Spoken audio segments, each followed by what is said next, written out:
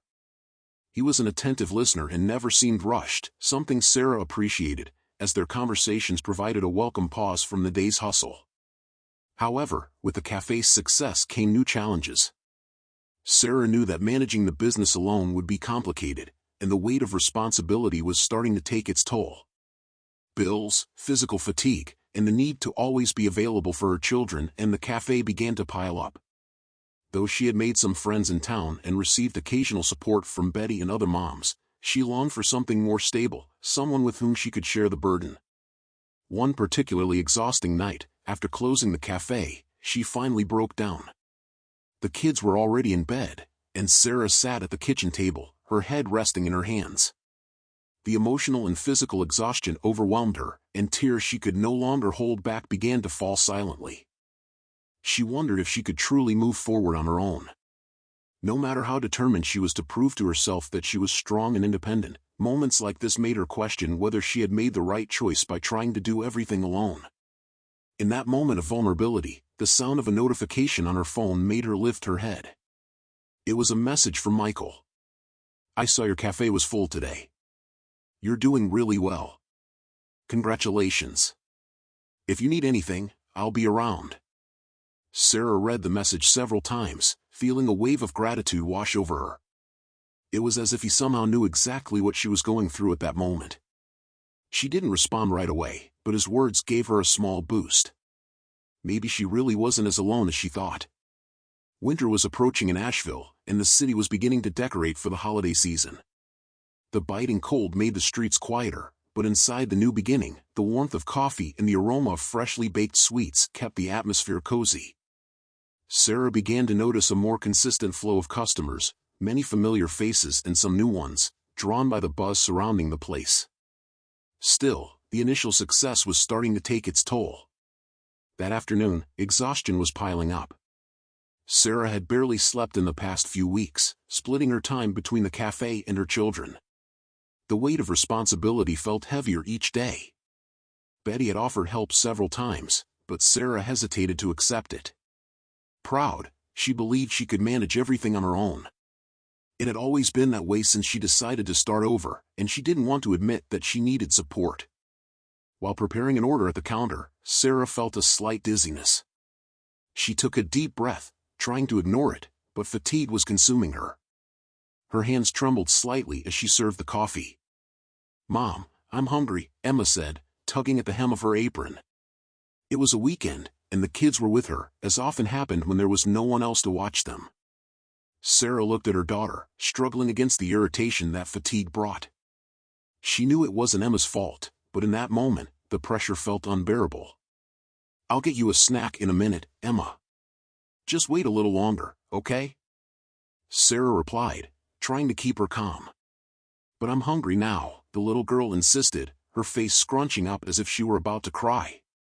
Before Sarah could respond, the cafe door opened, and Michael stepped in.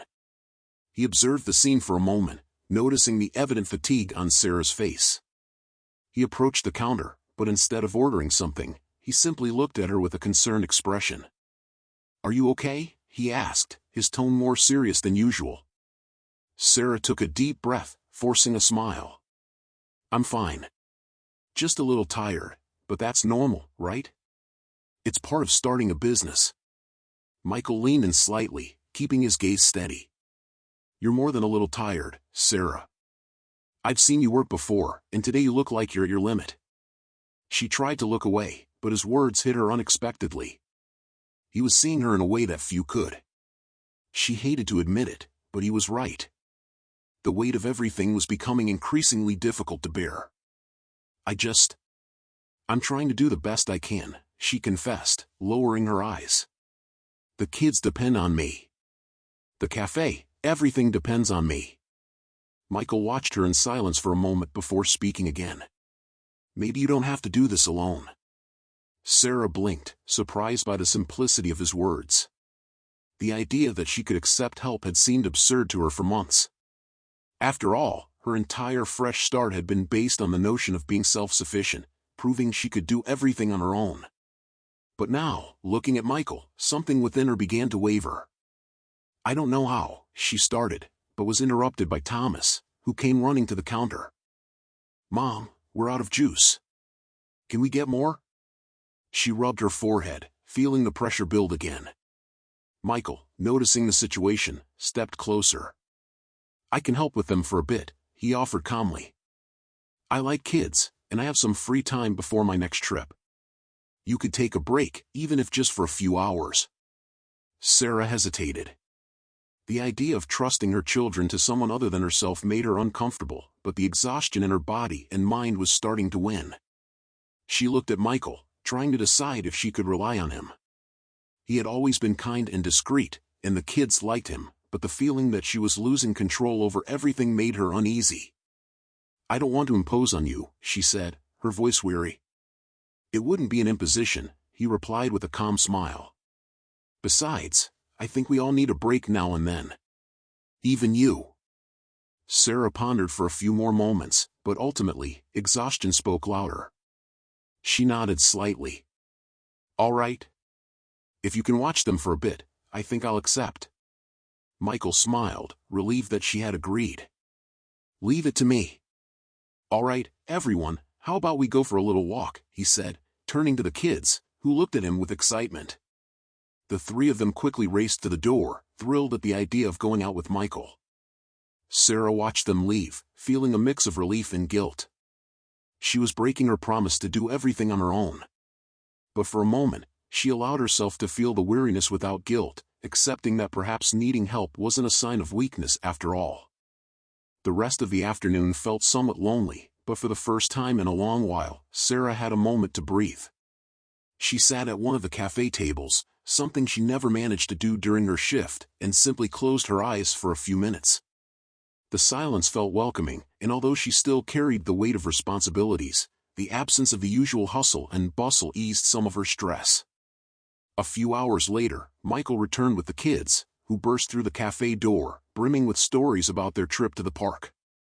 They were happy, laughing, and buzzing with excitement, which filled Sarah with an unexpected sense of gratitude. Michael, for his part, appeared unfazed, as if looking after three children were no challenge at all. "Did they behave well?" Sarah asked, a relieved smile on her face. "They were great. We had a quiet afternoon, and I think everyone had fun," Michael replied, glancing at the kids, who were now playing in a corner of the cafe. Sarah took a deep breath, trying to shake off the feeling that she was losing control of her own life. There was a difference between being self-sufficient and being stubbornly solitary, but it was still hard for her to see that line. Even so, that small act of trusting Michael felt like a significant step. "Thank you for that. I really needed a moment to breathe," Sarah confessed, almost whispering the words. Michael nodded, offering her a gentle smile. "Sometimes, a little help can make all the difference. And there's nothing wrong with accepting it." Sarah didn't say anything more, but his words lingered in her mind. Michael wasn't the kind of person who forced his presence. He was there when she needed him, expecting nothing in return. This made her feel something she wouldn't admit to herself, that perhaps, for the first time since her marriage ended, she was open to more than just friendship. But, as always, Sarah pushed those thoughts away. There were too many things to sort out before she could even think about herself in that way. She still had to be strong, for her kids, for the cafe, for herself.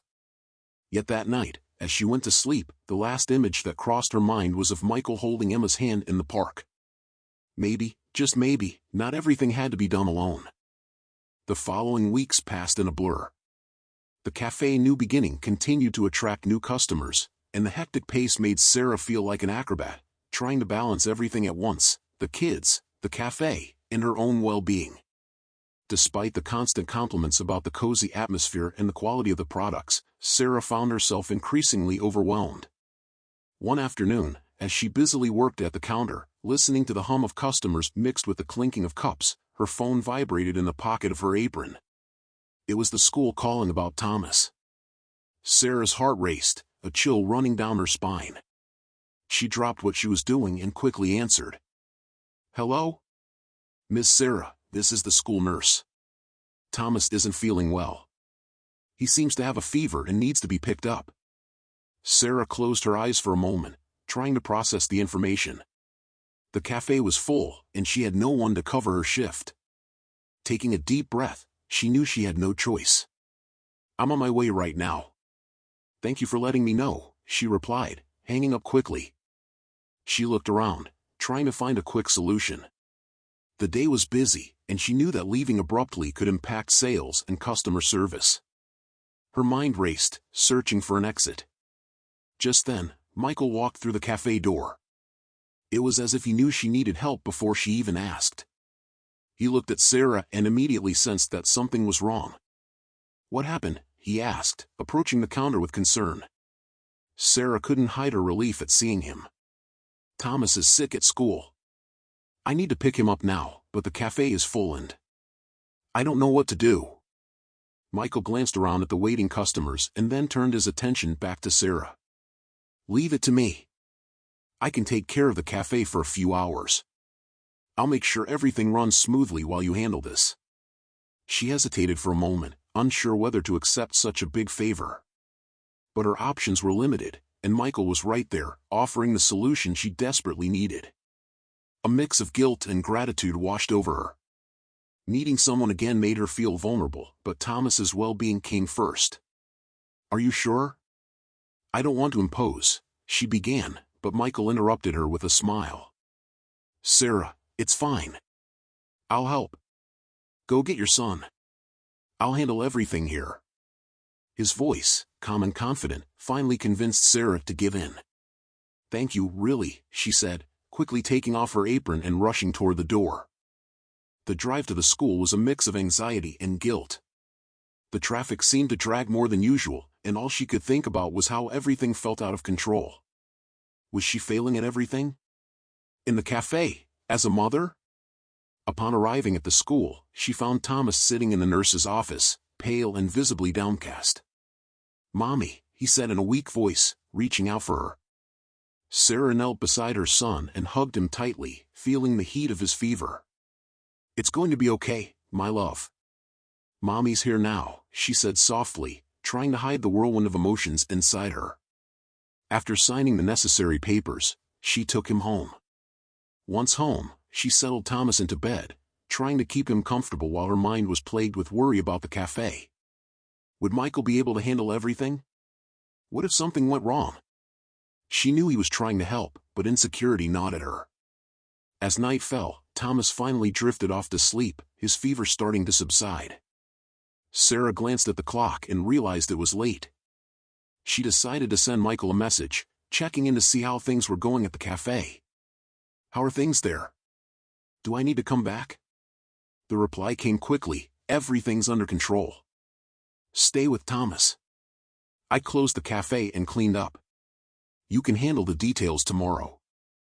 A wave of relief washed over her, but at the same time, she felt a tightness in her chest. Michael had closed the cafe alone and managed everything while she cared for Thomas.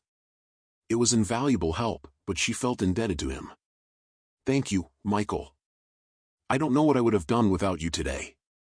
He responded simply, as if it were no big deal. "Whenever you need, I'll be here."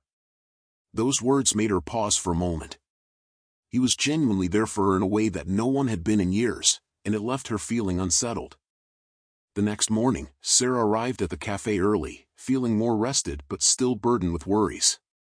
As she walked in, she found everything in order, just as Michael had promised. The floor was clean, the tables arranged, and the coffee machine ready for another day. She approached the counter and found a note taped to the register. "Hope Thomas is feeling better. See you soon. Michael." A smile crossed her face as she read the note. He had truly gone above and beyond.